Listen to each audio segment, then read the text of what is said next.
वो तो बाजवा साहब का जिहड़ा बयान है पूरा रिकॉर्ड यूट्यूब अजकल बड़ा इंटरनेट का युग है, हर चीज़ रिकॉर्ड हो जाती है।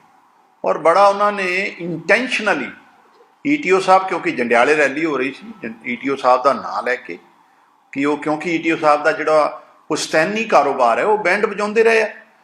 बैंड बजाने वाला होवे, रिक्शा चलाने वाला होवे, कोई मजदूर होवे, हरेक बंदे नूं साडा संविधान तरक्की करन दा अधिकार दिंदा है, लोकतांत्रिक तरीके नाल चुन के नुमाइंदा बनने का अधिकार दिंदा है।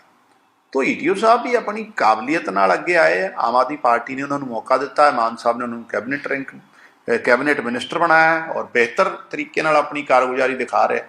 लेकिन मैनूं लगता है भी जी कांग्रेस की मानसिकता है, देखो मैं पहला भी ये गल कही है भी एक अद्धी बार तो गलती भी हो सकती, बंदे के मूँह चों निकल जाती गल, लेकिन ये लगातार और वार वार ਜਿਹੜੇ बहुत सीनियर मोस्ट लीडर हैं बाजवा साहब वर्गे, जिन्हों ने पीढ़ी दर पीढ़ी जिन्हों का राज रहा है पंजाब से, खुद भी कई सरकारों मिनिस्टर रहे, उन्होंने वालों इस तरह गरीबों का दलितों का अपमान करना सुभाविक जी गल है कि इन्हों की जो अंदरली जो सोच है वह प्रगटावा किया है। वो तो बाजवा साहब का जिहड़ा बयान है पूरा रिकॉर्ड यूट्यूब अजकल बड़ा इंटरनेट का युग है, हर चीज़ रिकॉर्ड हो जाती है। और बड़ा उन्होंने इंटेंशनली ईटीओ साहब, क्योंकि जंडियाले रैली हो रही थी, ईटीओ साहब का नाम लैके कि वो, क्योंकि ईटीओ साहब का जिहड़ा पुश्तैनी कारोबार है वो बैंड बजाते रहे। बैंड बजाने वाला होवे, रिक्शा चलाने वाला होवे, कोई मजदूर होवे, हरेक बंदे नूं साडा संविधान तरक्की करन दा अधिकार दिंदा है, लोकतांत्रिक तरीके नाल चुन के नुमाइंदा बनने का अधिकार दिंदा है।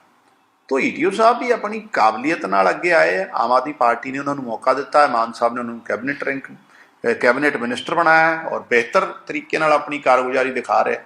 लेकिन मैनूं लगता है भी जी कांग्रेस की मानसिकता है, देखो मैं पहला भी ये गल कही है भी एक अद्धी बार तो गलती भी हो सकती, बंदे के मूँह चों निकल जाती गल, लेकिन ये लगातार और वार वार ਜਿਹੜੇ बहुत सीनियर मोस्ट लीडर हैं बाजवा साहब वर्गे, जिन्हों ने पीढ़ी दर पीढ़ी जिन्हों का राज रहा है पंजाब से, खुद भी कई सरकारों मिनिस्टर रहे, उन्होंने वालों इस तरह गरीबों का दलितों का अपमान करना सुभाविक जी गल है कि इन्हों की जो अंदरली जो सोच है वह प्रगटावा किया है।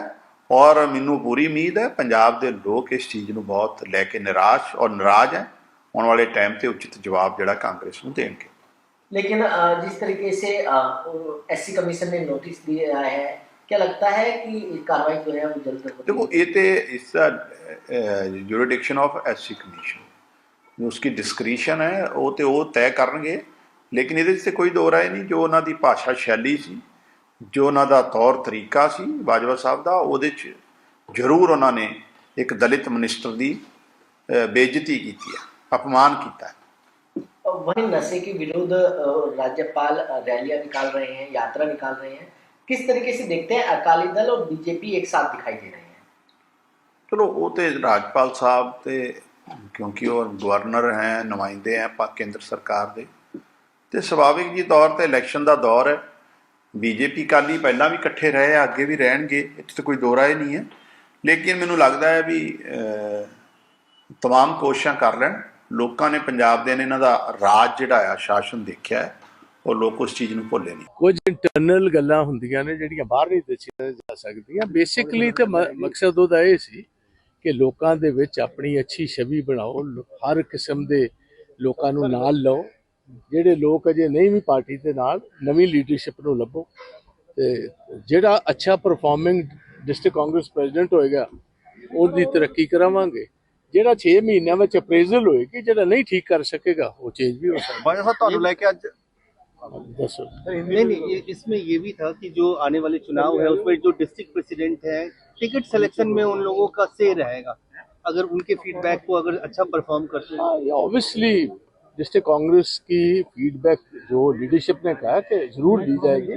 अगर जैसे पंजाब में भी 1 साल है, तो जो पहले के 6 महीने हैं जो अच्छी तरह परफॉर्म करेगा ऑन ग्राउंड, उसी की बात ही सुनी जाएगी। अगर परफॉर्मेंस अच्छी नहीं है ऑब्वियसली उसकी बात थोड़ी कम सुनी जाएगी। तो ये इनिशिएट तो किया उन्होंने पुराने टाइम में भी, किसी टाइम जी आज से 20, 25, 30 साल पहले डिस्ट्रिक्ट कांग्रेस अध्यक्ष एक बहुत मेजर डिसाइसिव रोल करते थे। तो बेसिकली पार्टी उसी तर्ज पर चलना चाहती है। बाजवा साहब, एक सवाल आपसे इसलिए पूछना जरूरी है कि एक विवाद आपके नाम से जो हो रहा है कि आपने कुछ ऐसी टिप्पणी की जो जातिगत टिप्पणी थी। एससी कमीशन ने नोटिस लिया है और पंजाबी बोले हैं। आप अपनी तरफ से क्या क्लेरिफिकेशन? भैया मैं ये पंजाबी बोले बताऊं, पहले तो हिंदी में बताता हूं, कोई जात के खिलाफ टिप्पणी नहीं, क्योंकि हमारी तो पार्टी वो है जो सेक्युलर है और नेशनलिस्ट है, नंबर 1। और मैं एक नेशनलिस्ट और सेक्युलर परिवार को बिलोंग करता हूँ। नंबर 2, बात क्या हुई? बात हमने ये कही, जिस हल्के में ये था जंडियाला गुरु में, मैंने कहा इधर जो प्रेजेंट गवर्नमेंट है आपकी वो बहुत भ्रष्ट है और करप्ट है। उसमें मैंने पहला नाम लिया भगवंत मान का, और मैंने कहा जब टाइम आएगा, अब आप वाले और ये लोकल मिनिस्टर जो हरभजन सिंह है जिसका हल्का है, वो पंजाब का बैंड बजा रहे। उसका मतलब ये था कि इतनी भारी करप्शन हो रही, और मैंने कहा वक्त आने पर जब लोग कांग्रेस को मौका देंगे, पहला आदमी जो हम कटहरे में खड़ा करेंगे कोर्ट्स में और for acts of mission and commission, वो होगा भगवंत मान। 2 पर होगा केजरीवाल, 3 पर होगा सिसोदिया, 4 पर होंगे जैन साहब, और 5वें पर होगा हरभजन ईटीओ। उन्होंने चारों का तो नाम ही बोल दिया, ऊपर वालों का, इनको निकाल लिया। मुझे इस बात का पता नहीं था। और बात ऐसे, इसमें मुझे बताएं, कोई आपको इसमें कोई जातिगत ऐसी चीज नजर आती है किसी की बरादरी के खिलाफ? तो मैंने ये बात जरूर कही कि ये पंजाब का बैंड बजा रहे हैं, मौके आने पर हम इनका बैंड बजाएंगे, बस इतनी बात। ਉਹ ਕਹਿੰਦੇ ਤੁਸੀਂ ਮਾਫੀ ਮੰਗੋ, ਤੁਸੀਂ ਇੱਕ ਜਾਤੀਗਤ ਟਿੱਪਣੀ, ਉਹਨਾਂ ਦੇ ਪਿਤਾ ਜੇਕਰ ਬੈਂਡ ਵਜਾਉਂਦੇ ਰਹੇ। नहीं, मैनू की पता सी उन्होंने पिताजी बैंड बजाते थे? मैनू की पता सी उनके पिताजी बैंड बजाते थे? मैंने तो एक पंजाबी का मुहावरा इस्तेमाल किया कि आज का इतनी बड़े पैमाने पर पंजाब में लॉ एंड ऑर्डर की स्थिति बिगड़ी हुई है, किसी की जान सुरक्षित नहीं है, किसी का माल सुरक्षित नहीं है, करप्शन बड़े पैमाने पर हो रही है, और ये पंजाब का बैंड बजा रहे हैं। इस बात को तो मैंने कहा जब हमारा वक्त आएगा इनका बैंड हम बजाएंगे, तो ये बात नहीं। और ਸਾਹਿਬ ਅੱਜ ਗਵਰਨਰ ਸਾਹਿਬ ਜਿਹੜੇ ਨੇ ਉਹ ਨਿਕਲੇ ਨੇ ਯਾਤਰਾ ਕਰਨ ਤੇ, ਨਾਲ ਡੇਰਾ ਮੁਖੀ ਉਹਨਾਂ ਦੇ ਨਜ਼ਰ ਆਏ, ਸੁਖਬੀਰ ਬਾਦਲ ਨਜ਼ਰ ਆਏ।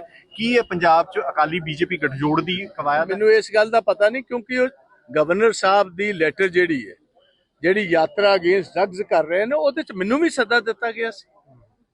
ਮੈਨੂੰ ਇਹ नहीं पता कि specifically, because as leader of the opposition I also know, मुझे भी एक लेटर उनकी आई हुई है कि मैं इन जगह का दौरा करूँ, आप मेरे साथ ज्वाइन कीजिए।